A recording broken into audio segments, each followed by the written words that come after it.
So I want to talk a little about one of the fundamentals of this whole 67 steps.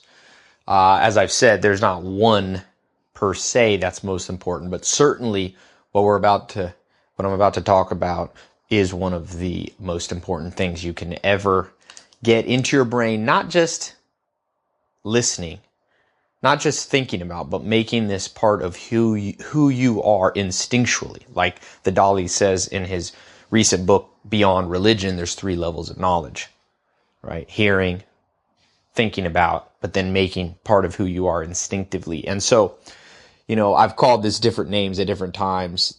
The billionaire's brain and Jennifer Lopez's voice. What do I mean by that? Well, when I was young, still a teenager, one of my mentors, I was driving in a pickup truck. I was, 19 or so. And he was one of the wealthiest men in Europe, and he happened to be in the United States. And I was in a pickup truck, and I was talking. I don't remember what I was talking about. I was talking about something, and he said, and I said to him, I said, oh, this person, I read a book, and the author is so smart. And Mike was his name. Mike turned to me, and he said, yeah, Ty, but is he worth a damn? And I'll never forget thinking, what does he mean?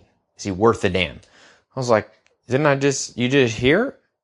I said he's written a book. And I think it was I don't know if it was a New York Times bestseller, but I was like, isn't that enough? Isn't that meaning that this person's amazing? He has credentials on paper.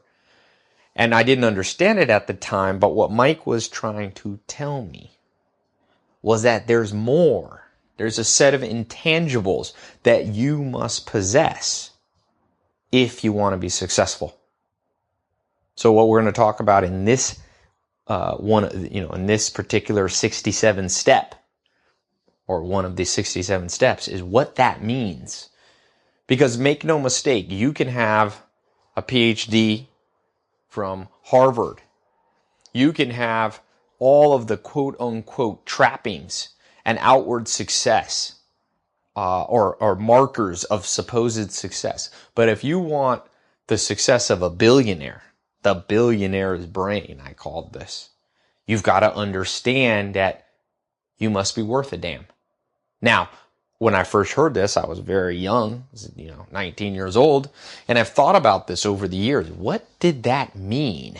What did that mean? And I've noticed over the years, for example, I pick up on this same understanding that Mike told me in other great people, like Charlie Munger, the self-made billionaire, business partner of Warren Buffett. He's been called by Bill Gates and Warren Buffett, the smartest person they've ever met. Charlie Munger says what I call the deserve it factor. So these are related. The worth a damn factor, right, that Mike taught me when I was 19, and what Charlie Munger said, the deserve it factor. Charlie Munger said, to get what you want, you have to deserve what you want. The world is not yet a crazy enough place to reward a whole bunch of undeserving people. If you want success, whether it be in money, whether it be in your physical body, whether it be in your friends, family, whether it be in spiritual areas or happiness or art or whatever it is that you want, you're going to need these 2 things working together. You're going to need to be worth a damn, A, which is not just quote unquote on paper. You can't trick your way and bluff your way into success. That's what Mike was saying. Is he worth a damn? He was saying, I don't care if he wrote a book. That book could have been ghost written by him. He was saying, look me in the eye and say, is this guy worth a damn? Is he worth listening to?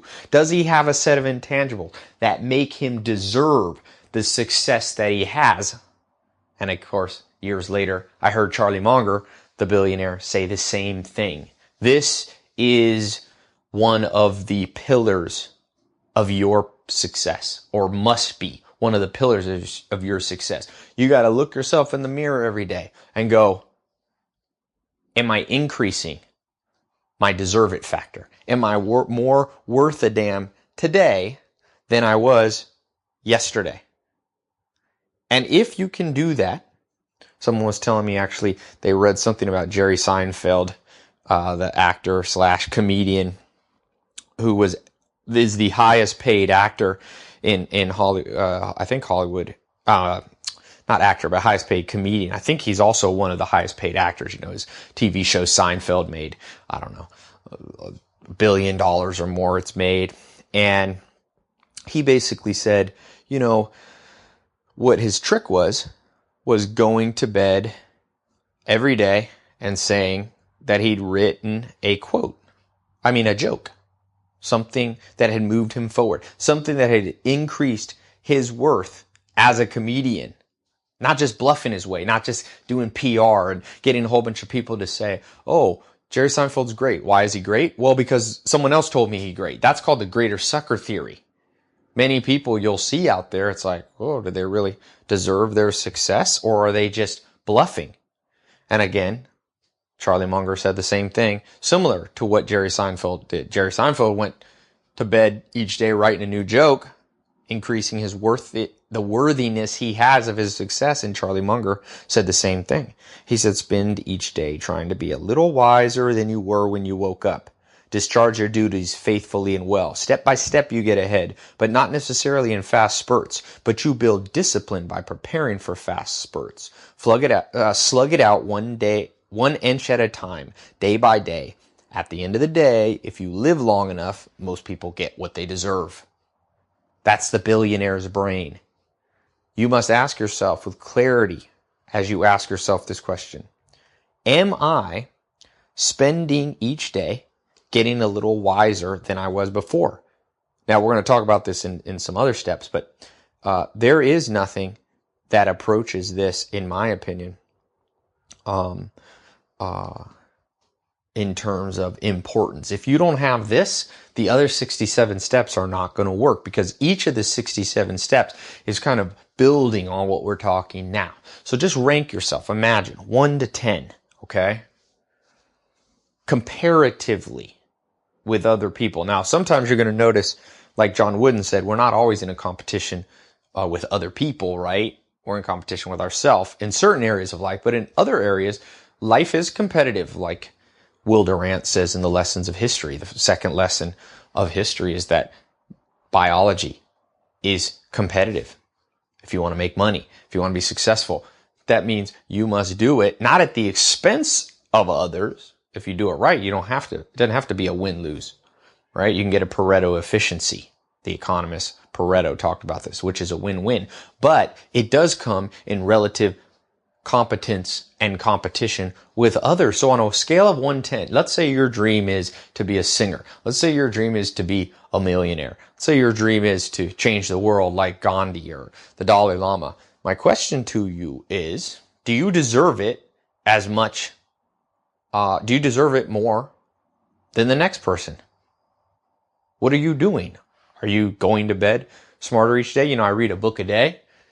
And that's not because I want to show off and say I read a book a day. It's because I know I follow these 67 steps. They are not mine. I know that each time I read a book by the world's wisest, smartest, most insightful people, that I'm downloading their knowledge into my brain. And I'm increasing my deserve it factor. And if Mike was looking back, was meeting me now, and he said, but is Ty worth a damn? I hope the answer would be yes. Now, another way to think about this, okay, is there's an interesting YouTube video. You might be able to find it. Warren Buffett is doing a talk at a university, and he tells a story that his mentor, I think Benjamin Graham, told him. He said, Warren, just imagine you're back in high school, okay? You're in high school, about to graduate, and you're given a deal, an imaginary deal, that you select any student that there is out there, okay? And you're going to get 10% of all the money they make in their life.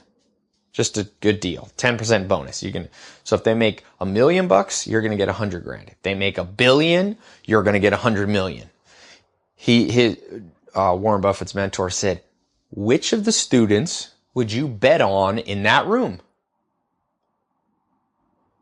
And of course, that's a tough question. Think back now. You and me. Let's think back to when we were in high school. Who would you bet on?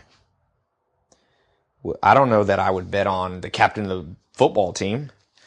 I don't know if I'd bet on the kid who got perfect A's. No, think about what would you bet on? And I'll tell you what Warren Buffett said. He said, I would bet on the kid who had a set of intangibles, who had kind of this thing when you looked him in the eye and you're like, that guy's going somewhere. On paper, he may not be the best student. Maybe he's a little bit of slacker, but maybe he's a slacker in school because he's working on some other big picture goal. Maybe he's not the best looking. Maybe he's not the best athlete, but there's something about him. And so you must ask yourself. And then, of course, Warren Buffett's mentor said, okay, if that's what you look for, then you have to have those things. You see, it's a very easy thought experiment that you can do with me. Who would you bet on? You know, I think the person I would bet on, I'd find somebody, for example, who had a lot of focus.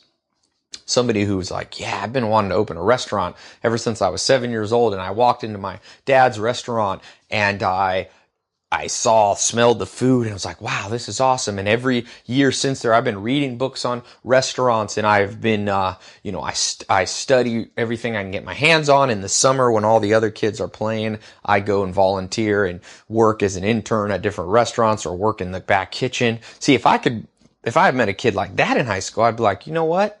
That kid knows what he wants. I can't put my finger on why, but he's focused. He spent a lot of time. He's got energy around it. It seems like this is his destiny. His dad was doing it. See, I'd bet on that guy. So you need to think about that. You might have different criteria, but whatever the criteria is, okay, make sure you have it in yourself. That's what this step is about. That's the billionaire's brain. That is the deserve it factor and the worth it damn factor, right? That kid that I bet on, it's like, yeah, that kid's worth it. He's going to be worth the success he's going to get in his restaurant because he has this set of intangibles. He might not be the best cook yet, but he's going places. You must be the one that other people would bet on. If people wouldn't bet on you, you can't always just say, well, it's because everybody's wrong. No, maybe they're right. Maybe they're seeing something in you missing one of the intangibles. The good news is these intangibles can be cultivated. I'm reading Martin Seligman, Dr. Seligman, who wrote the best-selling book, Learned Optimism and Authentic Happiness. One of the great, I think he was the head of the American Psychological Association. He says what we're finding about the brain is it can be trained. And of course, that's why you're here in this 67 steps. So what would you be the kid that smart people would bet on? And if the answer is no, honestly, then just fix it so you would be the kid that people bet on. It'd be intangibles. Now, I said in this thing, I call it the billionaire brain and Jennifer Lopez's voice. I'm going to talk about why. Okay? And obviously, the reason is Jennifer Lopez is not the best singer, but she's almost the highest paid entertainer, right? Because on paper, like I said back when I was with Mike in the pickup truck in Mississippi when I'm 19, I was like, ooh, this is the best person on paper. They wrote a book. They're an author.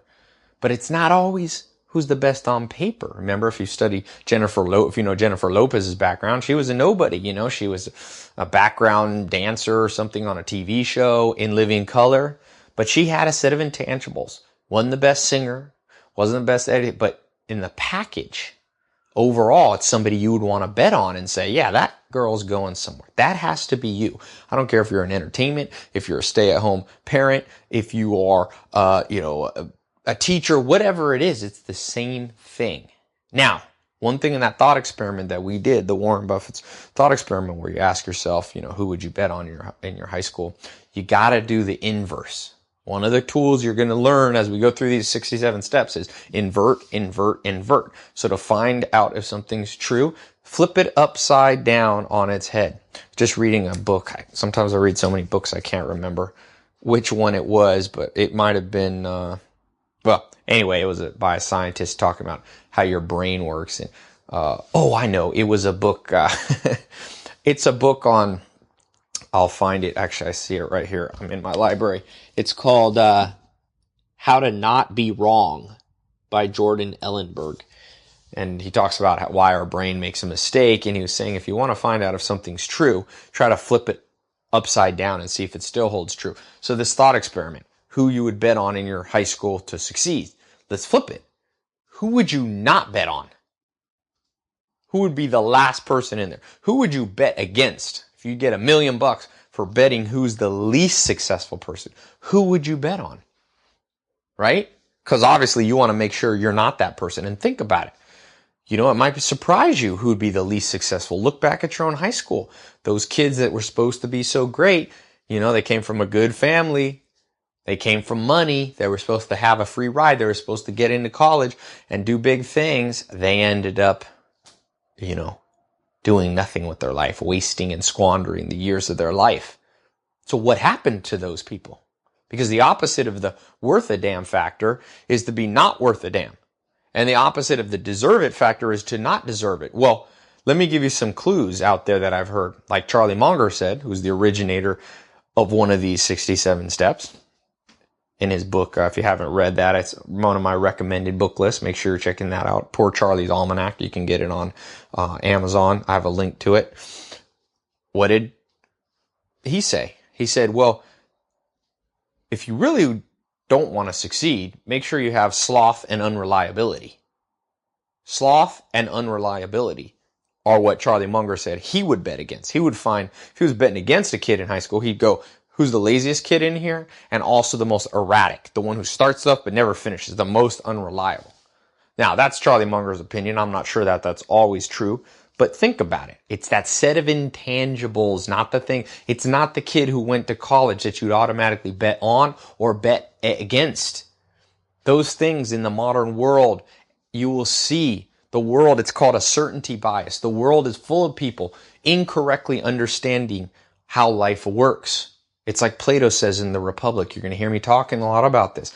Most people are in a cave and they're watching shadows on a wall and they're thinking they're seeing reality. But Plato invites us all, you and I, to walk out of the cave into the light and to see with a new level of clarity.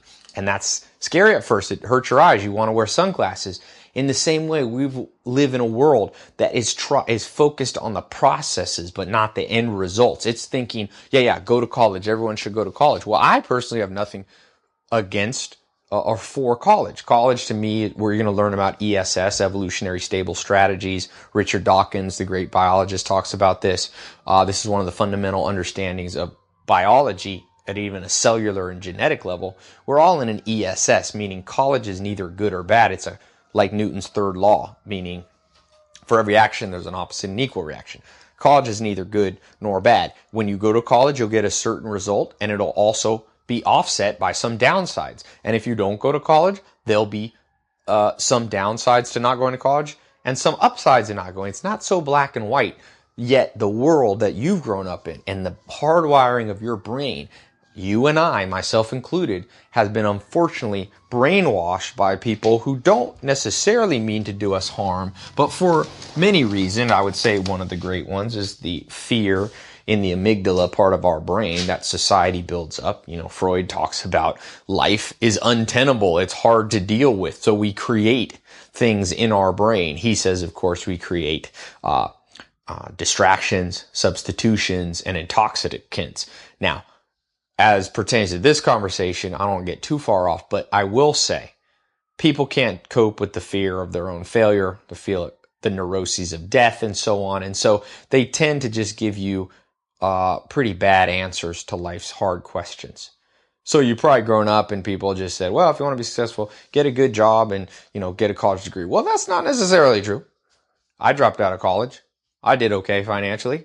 I went down the road less traveled, and it's made all the difference, just like the poem says, right? Like Robert Frost said.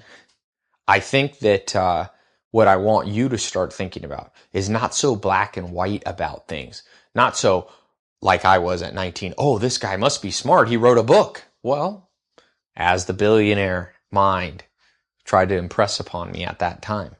But Ty, look deeper. What about the intangibles? Why are you listening to this person? Why are you pursuing this path? Look for the truth. Don't look for the shadow on the wall. Right? And some of it, although this might sound complicated, how I'm saying it, it's not. It's practical. Be practical. Does the fact that somebody has a college degree necessarily make them so successful? No. Does the fact that somebody comes from a good family make them successful? No. Sometimes people look at Jay-Z. He grew up in a horrible family. 50 Cent. Some of these people, they grew up in a horrible family, and they use that angst from the bad life to drive them towards the good life. But yet there's other people who are born into great families that go on to do great things. So there you can see the worth a damn factor. The intangibles is not necessarily, does not necessarily have to do with what you grew up with. Certainly, each thing is an ESS, an evolutionary stable strategy. Growing up in a wealthy family can give you a certain set of causes and effects that are good, but they'll be offset by some negatives. You'll be harder to drive yourself. Newton's third law, every action has an opposite and equal reaction. Stop thinking black and white. In order for you to be worth a damn and to have this deserve it factor, you must create a wise environment, an environment where you think wisely, where you look beyond the shadows and you look for the truth. Let's take Jennifer Lopez. As I said, Jennifer Lopez's voice. On paper, if you looked at Jennifer Lopez's voice and you just heard her, you would be like, or Madonna is another person.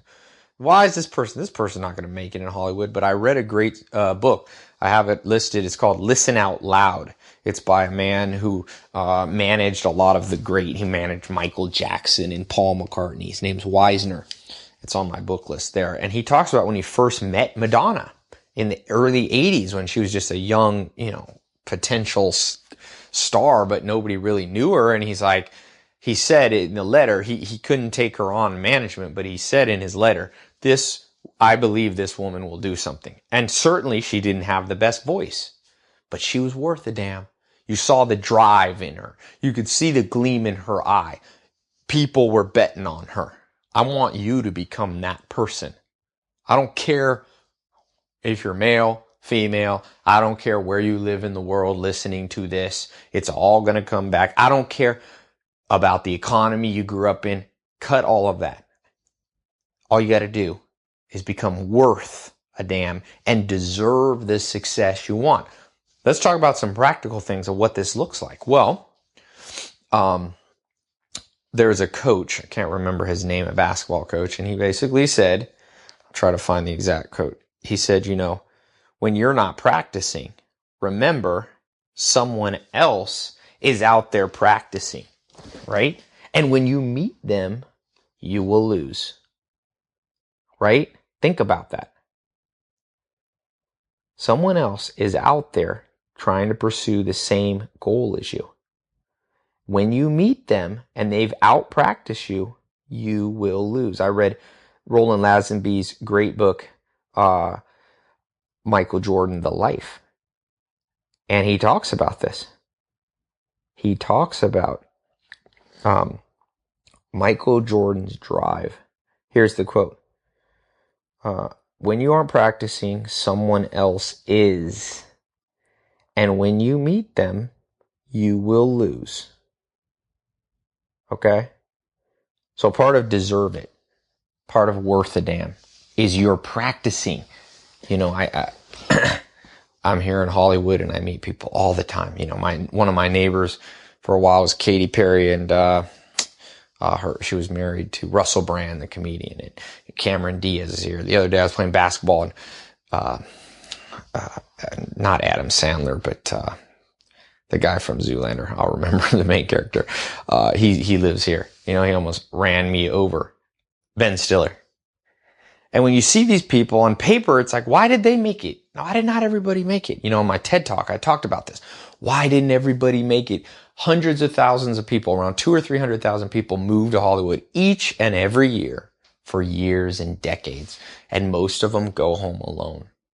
Go home failed. This is a town of broken dreams. Of course, it's a town of made dreams, but broken dreams. And I'll tell you the hard, simple truth. Most people aren't practicing enough.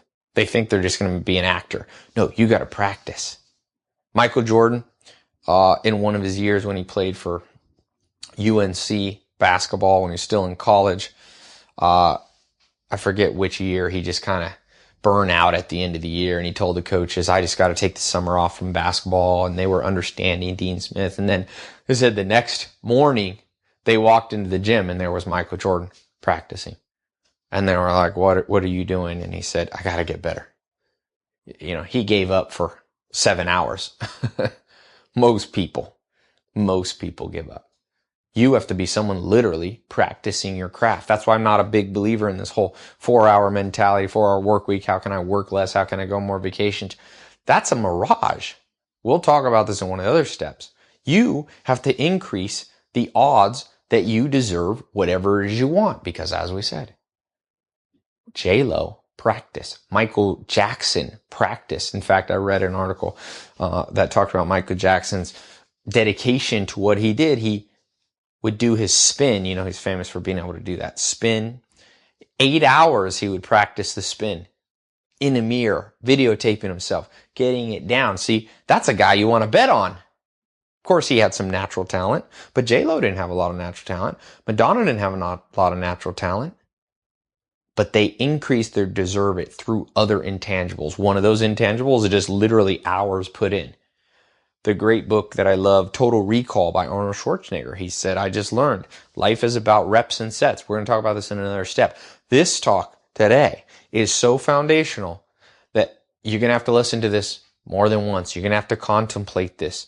If you don't embrace this and you still hold on to the lies that have been put into your head by society. I'm not a conspiracy theorist. It's natural. We understand why. When people can't cope with things, right? Like Freud says, when people can't cope with it, they invent reasons to feel better about themselves. Most people have not been successful about life. They're not going to admit that the path to success is about success, is about something you can control. Most people, very interesting, Martin Seligman talks about this in his book, Learned Optimism.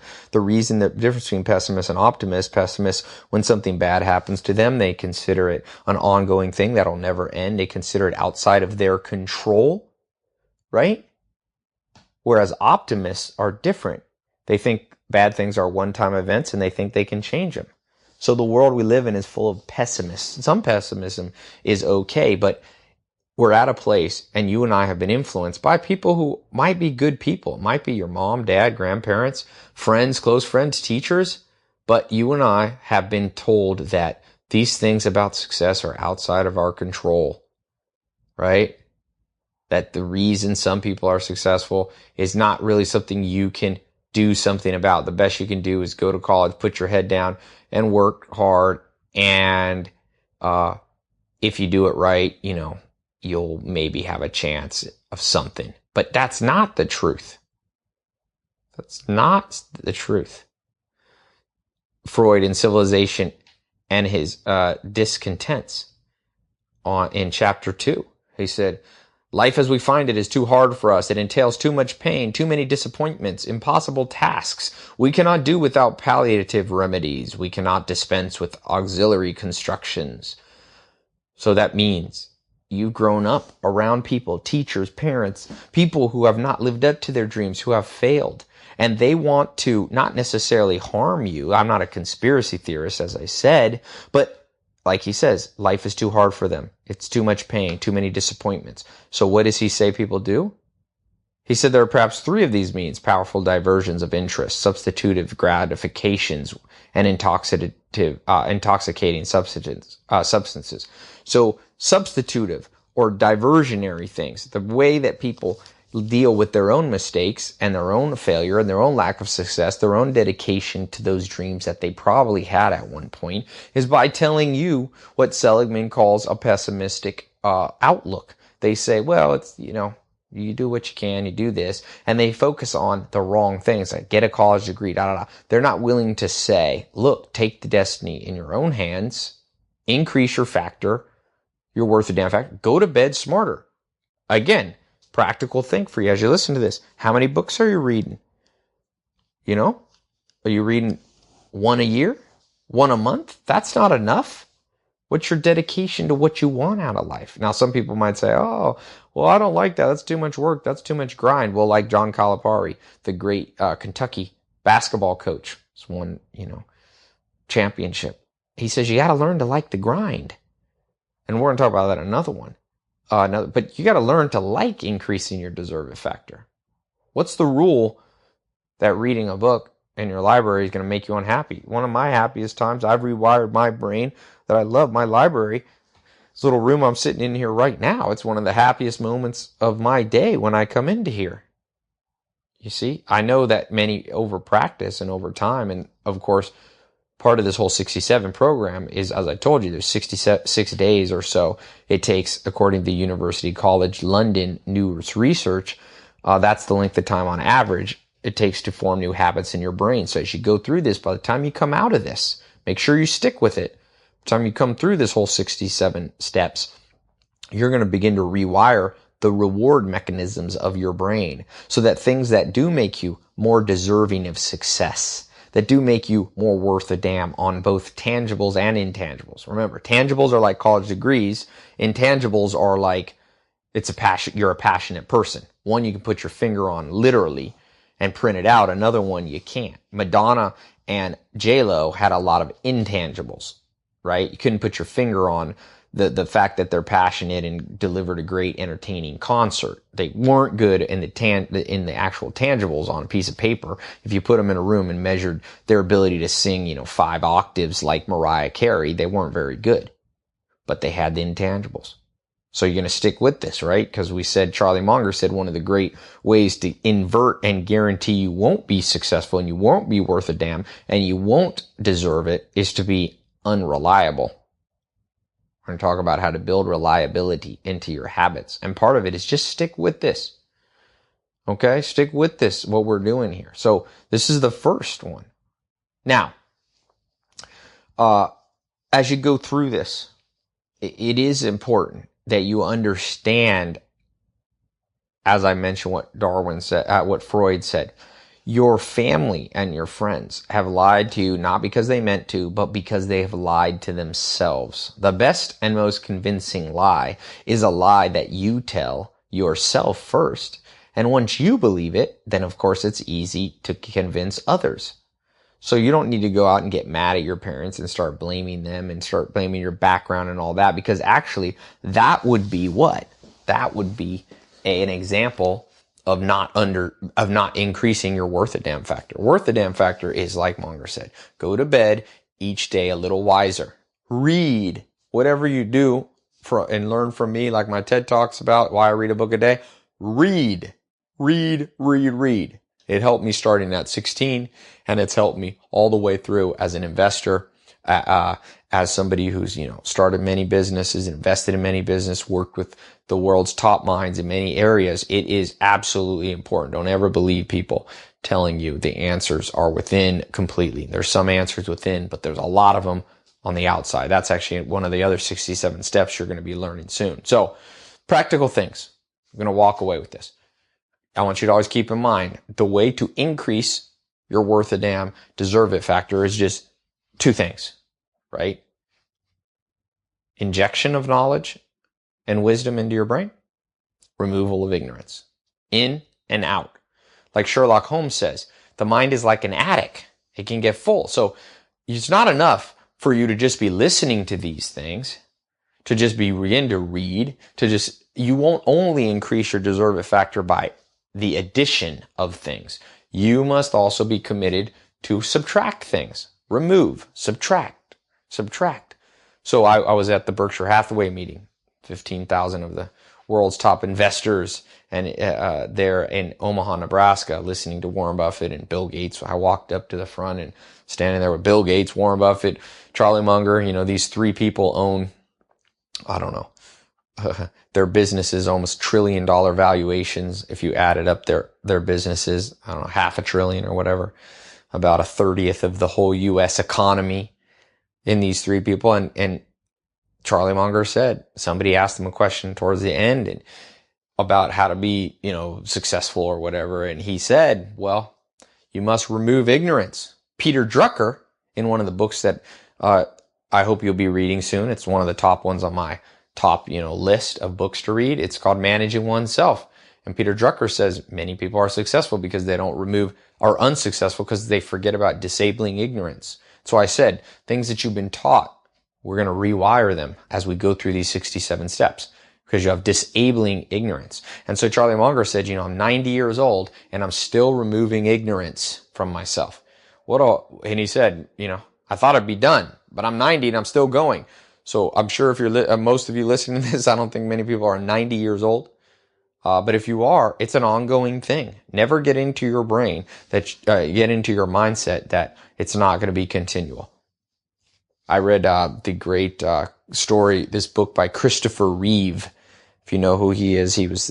It's called Nothing is Impossible, the New York Times bestseller, and he was former actor known for playing Superman, and then he was paralyzed in 95 on a horseback riding accident, and he said, doctor said he would never walk. His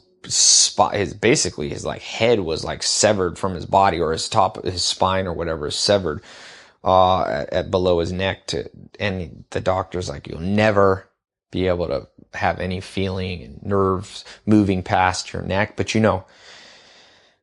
he continued on the path of injecting new knowledge into his head and removing ignorance. Mind is a powerful thing. He says he did the impossible. He literally was able to begin to move his fingers, and towards the end of his life, he eventually died of a heart attack while producing a movie or directing a movie. It's amazing. He was swimming in a pool and doing all these things doctors said couldn't be done. His deserve it, worth a damn factor was going up even after he was paralyzed. Right? He was working at it. He says in the book that he and his wife, right when he had this accident, knew he'd never walk, and the doctors were telling him all this pessimistic stuff, he almost made the decision to, pull the plug and die and commit suicide and let himself go. But he was committed to what? The same thing that we've been talking about. The billionaire's brain. Jennifer Lopez. He wanted to increase what he was worth to the world. Right? And he wrote books while he was paralyzed. Again, just writing a book in and of itself doesn't mean anything. There's 130 million books been written. Just somebody calling themselves a life coach or calling themselves smart or it doesn't mean anything. I was reading about this billionaire here in LA, and I was like, how did this guy become a billionaire? Turns out he just inherited his money. See, just on paper, being a billionaire doesn't mean anything. It's not straight line. It's not like, oh, if you're this, you're automatically this, right? It's, are you worth it? Are you worth it? My goal is, as you go through this, each day, you're going to bed a little bit smarter. Step by step. Remember, it doesn't have to be so fast. Not asking you, even at the end of 67 steps, this isn't a get rich quick scheme. This is not a get instantly. This is not some, new age thing where you just manifest it by saying something. Although we'll talk about words. One of the lessons about Wittgenstein's lion, the power of words. They're certainly powerful, but they're not like people think. There's no shortcut to success. There's no shortcut. When everybody else is partying, if you're practicing, you see, that's increasing your worth a damn factor. You're increasing the odds that you deserve the success that you want. Jim Rohn, the great life coach, says, the world doesn't respond to need, it responds to seed. What does that mean? Well, if you're a farmer and it's October and you're standing out in a field and there's nothing there, it's just bare dirt, you can't go, well, where in the world where's my corn? I want to eat some corn. I'm hungry. I want to sell some corn. I need money. Well, the world, you can sit there and cry. You can fall to your knees and pound on the dirt and say, I need to have a harvest. I need some corn. I need some wheat. Well, if you didn't plant in April, you don't deserve it. What kind of farmer is worth a damn who forgets to plant? Yet the world is right now full of people. I get them. I get hundreds of people emailing me at a time. More, I can't even answer my Twitter and stuff anymore. I get so many people I try to answer. Apologize if you've tried to and I haven't been able to reach you or get back to you. Just all these people, and most people don't have the right mentality. They're literally like the farmer, like the dumb farmer sitting on his hands and knees in a farm in the fall, and there's nothing there and they can't understand it. And part of it is we think that the world owes us something, but it doesn't. You see, this is the only path and the only option that you have. Why do I say that? Well, remember what the great Will Durant, one of the most, if not the greatest historian, in my opinion, I think he won a Pulitzer Prize. He and his wife, Ariel Durant, they wrote a 10,000 page book or series of books called The Story of Civilization. So if you're sitting there and you're entitled, because entitlement is a huge problem. It's the antithesis of what we've been talking about. It's the inverted way to not be successful, is to be entitled. Because you'll forget what Will Durant says. The second biological lesson of history is that life is selection. In the competition for food or mates or power, some organisms succeed and some fail. In the struggle for existence, some individuals are better equipped than others to meet the test of survival. Since nature has not read very carefully the American Declaration of Independence or the French Revolutionary Declaration of the Rights of Men, we are all born unfree and unequal, subject to our physical and psychological heredity, and to the customs and traditions of our group. Nature loves difference as the necessary material of selection. Inequality is not only natural and inborn, it grows with the complexity of civilization. Hereditary inequalities breed social and artificial inequalities. Every invention or discovery is made or seized by the exceptional individual and makes the strong stronger, the weak relatively weaker than before. Now, don't misinterpret what I just read as me being an elitist. I'm saying, no, the door is open to you. The door, I don't care. I'm telling you, and the good news is most of the world's the same way. If it's in business, I don't care what you look like. I don't care if you're male or female. I don't care what race you are. I don't care anything. I'm as diverse. I do not care. But I do care if you're worth a damn. And what that passage from the Lessons of History, the shorter opening to Will Durant's book, is that's how nature's built. It's built that you are not born entitled to anything. Now, we might have made, depending on what country you live, there's some constitutional protections you have, which I'm okay with. This is not a political conversation. I'm saying forget all that. Forget all the trappings and all the paperwork and everything you've been told by your mom and dad everybody who loved you. No, the world is still about you have to add value to the world. You have to be worth the success you want. Remember I said at the beginning, the world's not yet a crazy enough place to reward a whole bunch of undeserving people, See? There's a myth. People think Jennifer Lopez didn't work for what she did. No, she did. You can fool some of the people some of the time, but you can't fool all the people all the time, the old saying says.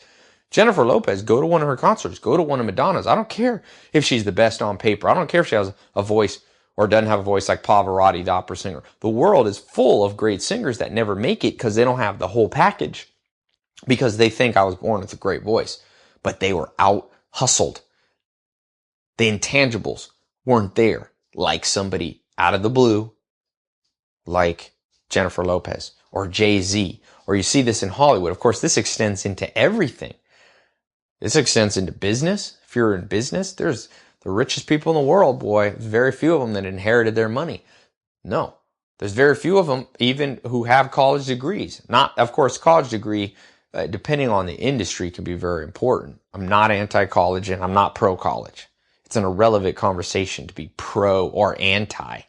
In fact, as I alluded to, and we'll learn even later, this black and white thinking about things is one of the cognitive biases. It's called consistency bias. Cialdini talks about that in the book Influence, the great psychologist. Charlie Munger talks about this.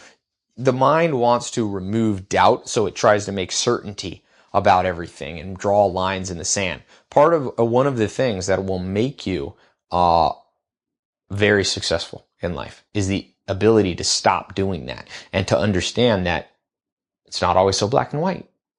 There's some gray areas. I'm not talking about morality, if it's good or bad to, commit a crime. I think that's an irrelevant conversation for this. We're talking about things like going to college or not going to college, right? Things that outward trappings have been put upon. Degrees, certifications, right? Those can be worth something and can certainly be worth nothing. It all depends on you and how you are comparatively in whatever you want to do. If your goal is to make money in business and you've got a great idea and you want to be one of the top entrepreneurs, well, great. Like the coach said, when you're out partying, if somebody else is practicing, someone else is learning, someone else is reading, someone else is mentoring, someone else is at a seminar, one day you'll meet them in business and your business will lose. Now, let me say, I'm not saying you have to work 24-hour a day, 7 days a week and have to completely forget about the other things. Everyone knows, my big thing I talk about is how to live the good life, health, wealth, love, and happiness. I believe you can have it all, but you got to put in a pretty significant amount of energy. And the good news is, guys like Martin Seligman, I talked to Jonathan Haidt, he wrote Happiness Hypothesis, he did 3 TED Talks on happiness, and the NYU professor, and he says the good news, I was just talking to him on the phone, he's saying, the good news is what? Well, we know what makes us happy. It's working towards a goal. So working is going to make you happier. I don't mean work. The reason so many people hate work is, and when I say these things, they imagine that they're going to be sitting in a McDonald's, slinging fries and milkshakes. That's not what I'm talking about. When I say work, for me, when I try to increase my worth a damn factor, I'm doing stuff that I like. I'm traveling at conferences, meeting with the world's, greatest minds. I'm picking up the phone and talking with people like Jonathan Haidt, I'm talking with Nobel Prize winning people. To me, I've been able to lucky enough to craft a life that as I increase my deserve it factor, I enjoy it. Like I was saying, John Calipari says, the Kentucky coach, he says, learn to love the grind. I love what I'm doing. That old saying, I think it was one of the Beatles, or I've seen it attributed to different people. Life is what happens to you when you're like on the way. Everyone thinks it's an end goal. There is no end goal. It's just life as you live it. And the life you're going to be learning in these 67 steps is the dream that everybody wants, right? We know Martin Seligman talks about this in his book, Authentic Happiness. You have the pleasurable life, which is what Hollywood pushes on us. You have the authentic life and the meaningful life. You need to be pushing yourself. So I want you to get inspired to those things that you dream of, those things that made you come to this 67-step whole system here. I want you to get more excited about them. I want you to surround yourself with people on their way up, on momentum. I don't care whether you want to be a Hollywood star, a millionaire, or if you want to be a spiritual leader, or if you want to start a charity. It doesn't matter, remember. Or if you want to just find a girlfriend, husband, wife, love, you want to raise better children. It's all the same thing. Success is a universal kind of goal. If you talk to someone like Stephen Hawking, the great physicist, to him, I believe, I don't want to put words in his mouth, but I just finished his book, Theory of Everything. It's bringing order, and that's what success is. And the things that it takes to bring order are similar across whatever you're trying to accomplish. And this is one of those things. He says if you shake the jigsaw puzzle randomly, you end up with nothing almost every time. It very rarely does life just piece itself together, right? So you are going to become somebody who looks deeper. You examine yourself, look yourself in the mirror, and you go, honestly, just start by doing this. There's going to be some worksheet. There should be a worksheet on this page with some questions. I want you to print that off. But before you do that, just look yourself in a mirror. Go, honestly, if I was judging myself like I judge a person that I never met before, and I knew everything about what they've been doing towards their goals, how hard they've been practicing, how much new knowledge from wise people they've been injecting into their brain through books, YouTube, audiobooks, seminars, mentors, all those areas, okay? And then all the ignorance that they've been willing to get rid of, getting rid of beliefs that they've held on to for a long time. Once they find out they're not true, just say, I'm going to drop this belief. If you were judging yourself with an objective eye, what would you rate yourself 1 to 10? Honestly, on your worth a damn, deserve it factor. Okay? Be honest. If you're not sure, look for clues. Look about how happy you are. Do you tap dance out of bed each day? If not, if you feel depressed sometimes, now depression's a complicated thing, but sometimes it's an indication that your brain's doing that's very accurate, that you need to change. Look at your bank account. Bank account doesn't lie, right? Is there as much money as should be in there? Not everyone needs to be a billionaire, but have you been faithful with the money that you've had? Right? Have you been moving forward? Honestly, maybe you're a 5. 5 in this scale would be average. 1 would be really underperforming, and 10 would be perfect. I doubt anyone's a 10. I've never met a 10. Maybe they exist out there, right? But just honestly, so what I want you to do, and by the way, as you know, you should be having these worksheets. You should be printing them off, putting them in a 3-ring binder. It's your business and goals journal. I don't mean it in a weird, cheesy way. Just want you to have it. You keep it on your bookshelf. I have mine. I have mine back. My journals, unfortunately, a few of them I lost, but most of them I have back to when I was 15 years old. I can look back and remember those dreams and goals. One of my first business plans is still a business plan I want to do. It's actually was the TED Talk before that had come out. I was like, I want to have a conference with all these wise people debating. So you'll get confidence from that. So I want you to print off these worksheets. If you're listening to this, when you get home, go on the website, print it off. It's important. If you can't do this, okay, the worth of damn factor is going down. You have to be able to execute on your goals. We're going to talk about that in another area. But so there's 67 steps. This is one of them. It's worth the damn deserve it. The question you're going to be answering yourself. And I don't care how successful you are. This is a tough question. I've asked myself this. The things you want, a scale of 1 to 10. Number 10 means nobody on this planet deserves it more than you. Nobody's worked harder towards it. Nobody's focused on the set of intangibles they're going to need to succeed more than you. Okay? Where are you on to 110? Please don't be overly optimistic, and please don't be overly pessimistic. I'm not asking you to beat yourself up on this. Be honest. That's the first part, 1 to 10. Okay? First, of course, write down. And remember, I'm not going to follow up. This is not babysitting.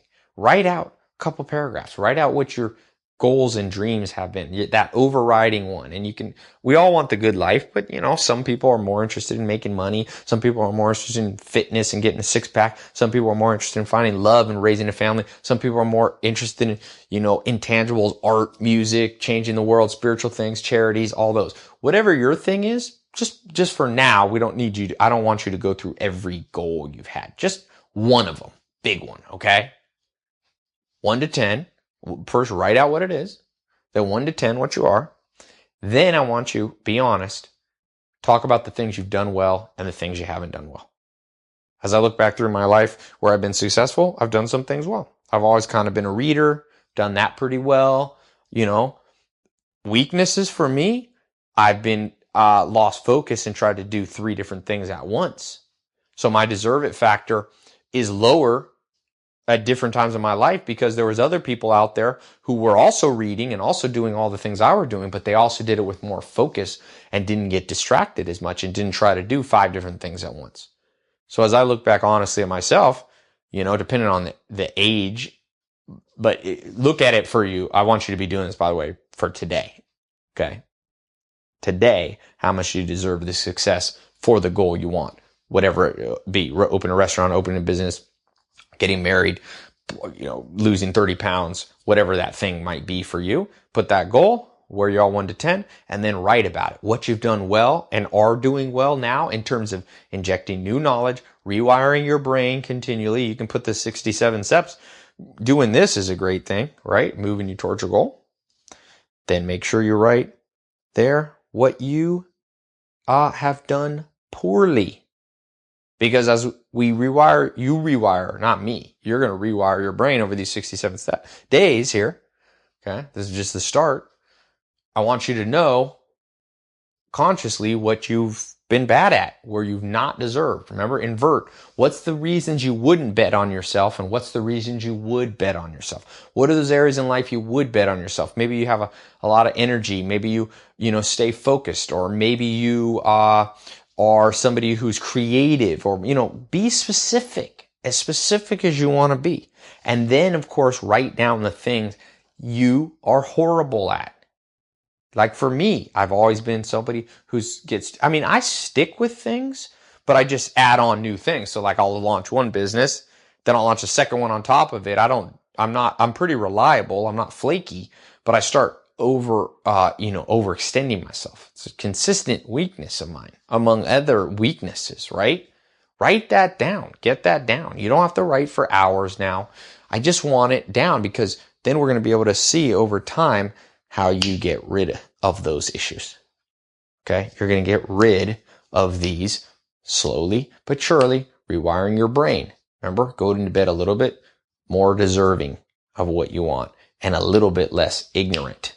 Don't forget the ignorance part, because like, the secretary or the vice president, Dick Cheney, said, he was asked this, he was kind of made fun of for saying this, but he basically said, there's known knowns and known unknowns, or something like this. Things we don't know that we don't know.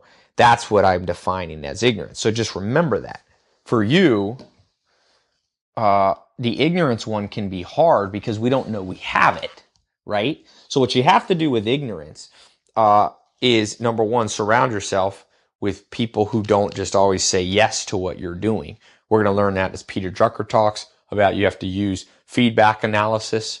He talks about this in Managing Oneself, getting feedback. What seems, it's going to be hard for you to know what your weaknesses are. I mean, your blind spots are, because that's why they're called blind spots. Blind spots means you can't identify them. You're blind to them. Okay, but they're there nonetheless, and the way you find those is through feedback analysis. So you might not have the clarity right now to go, ooh, I'm too distracted, right? It took me years to get that clarity about myself, because I'd always self-justify by going, oh no, I was just diversifying what I did, or oh no, I was taking advantage of different opportunities. But what over time, as I got the feedback from success or failure, I was like, well, every time I injected 3 new businesses into my portfolio at a time, my income seemed to go down.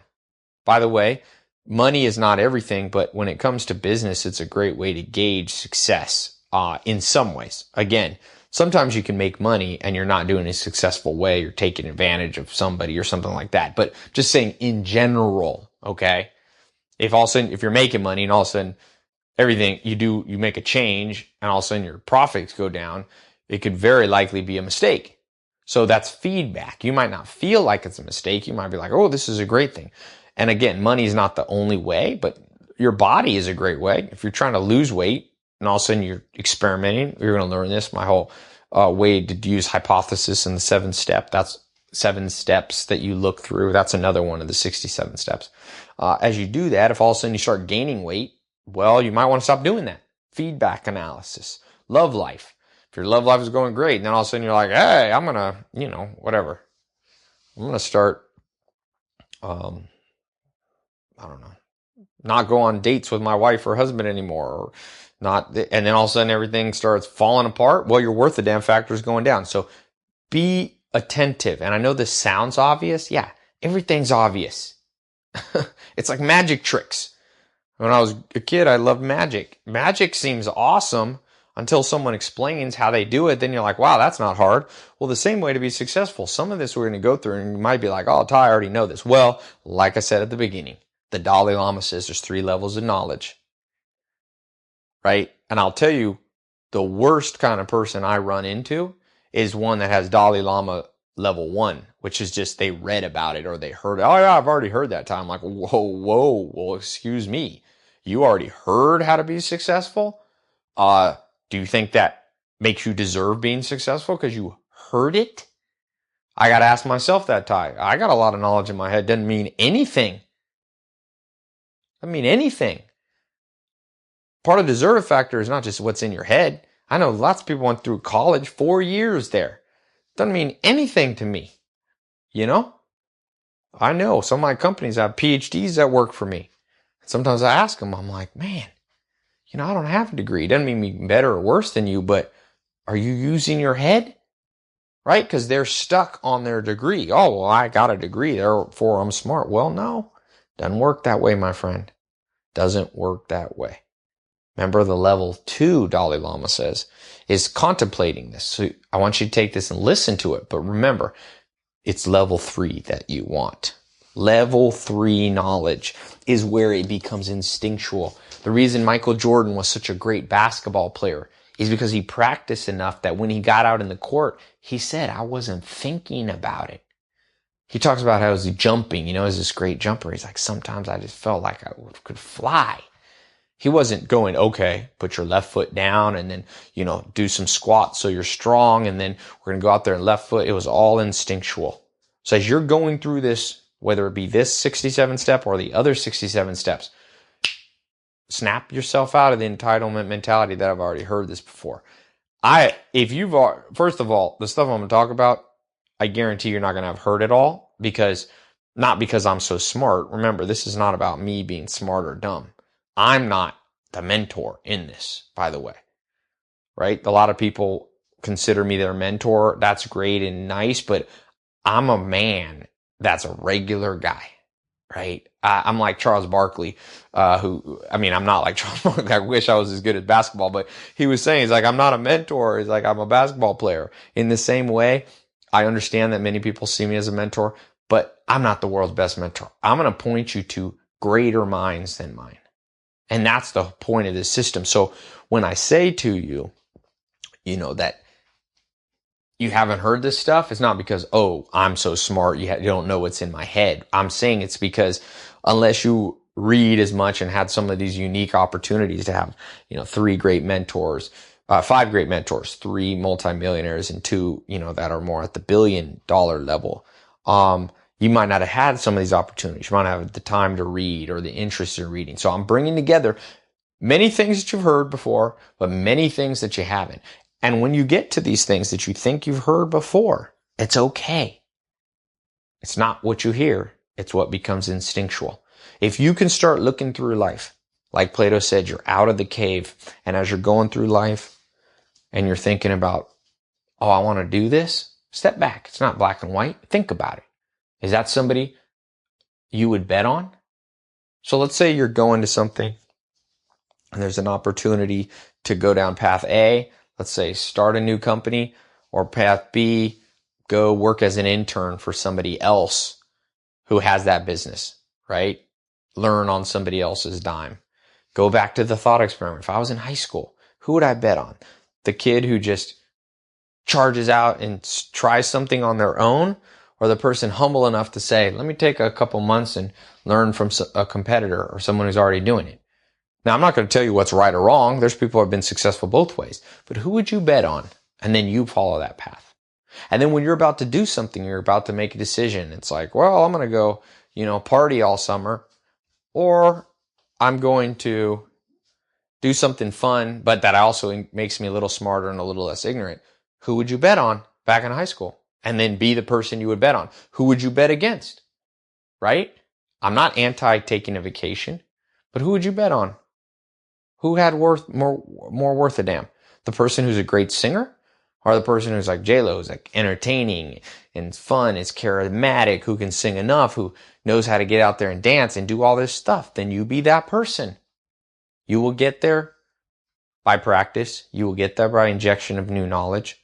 You will get there by forming new habits. You will get there by changing instincts. But most of all, you'll get there by embracing this worth a damn factor, by embracing the fact that, as Will Durant says, nobody deserves anything. You might have been told that, and the American Declaration of Independence or the French Revolutionary, the document on the rights of man, that might be there, but nature isn't that way. Says the opposite. We want inequality. That's the selection process that biology uses to move forward. So there's just a question, is no haves or have-nots in the world. That's kind of this myth, and there's certainly people born disadvantaged. I don't mean to take away from this. This is not a political conversation that I'm having with you. I'm saying in the context of this conversation here, the haves or the have-nots are not locked in place. Like Martin Seligman said in his consistent study of decades and decades of people who make it and people who will enjoy their life and enjoy the journey and enjoy the end goal. He said the pessimistic approach, where people feel locked in out of their control, they do not do as well as the people who realize, like Kuntiki, the book, that you can grab the strings of life, the strings of destiny. Thor Heyerdahl said it sometimes seems like we're a puppet manipulated by this fate, the strings of fate. But he said we are not born to be blown around. Certainly we can grab the strings of our own fate and have an effect upon them. And the best way you'll be able to do that is by following what we talked about today. Print out that worksheet. Also on this page, you got to leave a reply. leave a reply there written, because you can see, and this is a community. So right now, the next step for you is to do that. Leave the comment on this page. If you're listening downloaded, go back to the website, fill it out. That'll mark this as completed to unlock the next step. Okay. And then get your worksheet. Print that out. That's for your own records. Leave a comment. Read some other people's comments. You'll get ideas. Answer these. This is a community type system. If you got questions for me, feel free to email me on the inbox on the site here. That's the best place. If you click on inbox, make sure you edit your profile on here so that it's helpful for me, because then I can see pictures, know who you are, a little story. Reach out to me. You can reach out to me on Twitter at Ty Lopez, Instagram Ty Lopez1. Email me at tylopez.com. Although that email, I get a lot of that. It's better for you to email me in the inbox and the site. Leave those comments, print that out. Remember, go to bed smarter today. Not just smarter in book smart like people think. This is not about an academic who can do 5 plus 5 faster. When I say smarter, I mean new knowledge downloaded into your brain by the world's top minds, experts in each area of life. You want to get skinnier? Download knowledge of people who have shown thousands of people how to be skinnier. You want to get richer? Do the same thing for people who have been able to get rich. Download that knowledge in your brain. Want a better love life? Download the knowledge of people who have studied that and accomplished that. Want to be happier, spiritual, all those things. And then make sure, it's like a trash, make sure you throw some stuff in the trash that's in your brain. Some bad beliefs. We've talked about a few of them today. Get them in the brain. Get that journal, that success journal, print it out. It might sound cheesy. I've been doing it since I'm 15. Those of you who know me, I'm not a cheesy person that wastes time doing things that's not worthwhile. What is yours? Get that written out. All right? Begin to be part of this community. There's forums on the site here.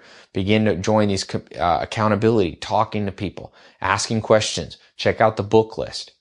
Get going, because remember, whatever your dreams are, other people want them too. And we live in a world where it can be a win-win, that your success doesn't have to come with someone else's failure.